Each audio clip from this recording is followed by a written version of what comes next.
એટલે ચોમાસું સત્ર આજે મળી રહ્યું છે ત્યારે માત્ર 3 જ દિવસનું સત્ર બોલાવવામાં આવ્યું છે। આજે ગુજરાતમાં એવા કેટલાય પ્રશ્નો સમસ્યાઓ આજે ઊભી છે, છતાંય આ સત્ર દરમિયાન તારાંકિત પ્રશ્નોની મુદત આપવામાં નથી આવી। સાથે સાથે માત્ર કોરમ પૂરું કરવા માટેનું જ આ સત્ર બોલાવ્યું હશે એવું અમને લાગી રહ્યું છે, કેમ કે આજે ગુજરાતમાં તમે જોઈ લો, દિવસે ને દિવસે કરોડો રૂપિયાના ડ્રગ્સોના સમાચારો આવે છે। સાથે સાથે ટેટ ટાટ પાસ ઉમેદવારોના પ્રશ્નો આજે કાયમી શિક્ષકની ભરતીને લઈને છે, વનકર્મીઓ આજે આંદોલન કરી રહ્યા છે। આજે અમે જ્યારે ગાંધીનગરમાં આવ્યા તો અમને તો એવું લાગ્યું કે આખું ગાંધીનગર પોલીસ છાવણીમાં ફેરવાઈ ગયું છે। કેમ સરકાર આટલું બધું ડરે છે? ગુજરાતની જનતાનો અવાજ કેમ દબાવવામાં આવે છે? સંવિધાનિક અધિકારો કેમ દબાવવામાં આવે છે?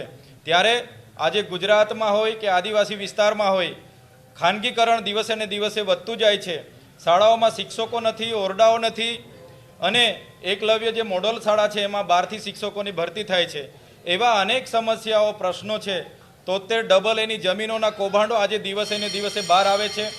એવી રીતના એસટીના જાતિના પ્રમાણપત્રની બાબત હોય, સિંચાઈની બાબત હોય, કે દિવસે ને દિવસે ગુજરાતમાં મહિલા પર થતા અત્યાચારોની બાબત હોય, અમારે દરેક બાબતોને લઈને આજે રજૂઆતો કરવાની હતી, પ્રશ્નો પૂછવાના હતા, છતાંય ટૂંકી મુદતની વિધાનસભાનું સત્ર બોલાવીને આ માત્ર અમારી સાથે, વિપક્ષની સાથે અન્યાય નથી, પણ ગુજરાતની સમગ્ર જનતા સાથેનો અન્યાય છે એવું આજે અમે લાગી રહ્યું છે। માત્ર ને માત્ર આજનું જે સત્ર છે, ચોમાસું સત્ર, માત્ર કોરમ પૂરું કરવા માટે જ સરકારે બોલાવ્યું છે એવું અમે માની રહ્યા છીએ।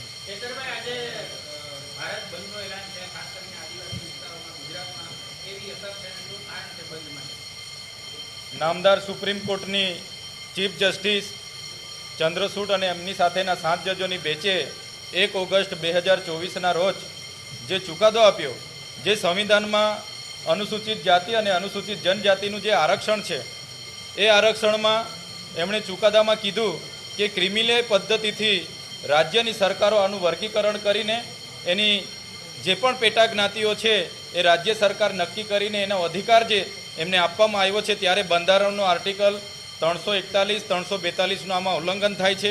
એ આર્ટિકલ મુજબ જે આરક્ષણ છે એમાં વધારો કે ઘટાડો કરવાનો હોય એનો અધિકાર માત્ર ને માત્ર રાષ્ટ્રપતિ અને સંસદને છે, છતાં રાજ્ય સરકારને આ અધિકાર આપવામાં આવ્યો છે એવો ચુકાદો એમણે આપ્યો છે। ત્યારે રાજ્ય સરકારો ચોક્કસ જ્ઞાતિઓ, પેટા જ્ઞાતિઓને પોતાની તરફ ખેંચવા માટે અમુક વેમનસ્ય ઊભું કરશે અને અંદરો અંદર વર્ગ વિગ્રહ થશે।